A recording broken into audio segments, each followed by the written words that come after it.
عليكم ورحمة الله وبركاته. ما أنت هالك وحى الجبيني وأن كسر صاري هشيس سجح جيسودة أو إسكاش تضع طيب شركة طيب إسكاش تضع نفقه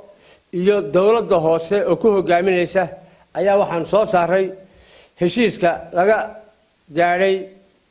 khilaafkii kawaanka burco sida ay dhigayaan qodobada dastuurka jamhuuriyadda Soomaaliland ee kala ah 109 11011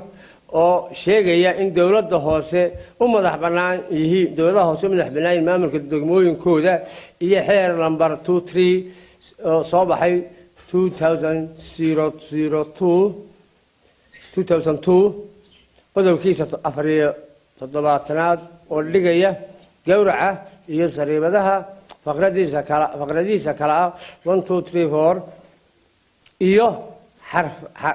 xarafkooda a ba iyo ca iyo faqradda shanaad ee dhammaantood sheegaya inay dawladda hoose kormeerayaan nadaafadda iyo hawl socodsiinta kawaanka iyo qodobada 99 ee dhigaya heshiisyada iyo qandaraashada kala la galo shirkadaha iyo hay'adaha caalamiga ah haddaba hawsha waa dhameynay qodobo ayaan ku heshiisinay saddexda qayboodba qodobadaas oo halkan ku qoran oo aanan dusha ka wada mari karin waxaynu kaga bogsanaynaa oo maanta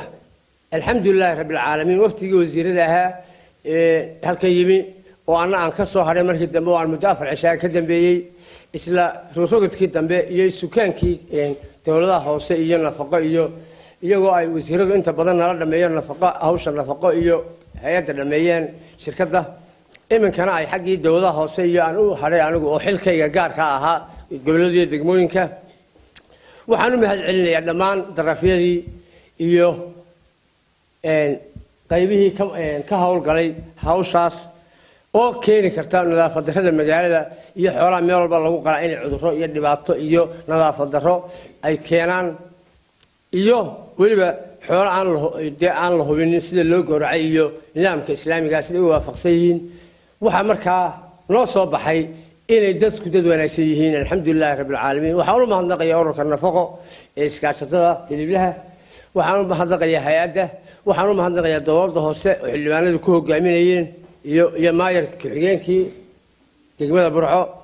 dhamaantood waxaan leeyahay waa mahadsantiin gobolka ayaa isaguna hawsha ugu weyn qaatay harana hawl badan uga qaatay sida la ajligeed maanta waxaan soo gabagabay oo ay darafyada saxeexeen hawsha waanay ku mahadsan yihiin kelmadaas waa taa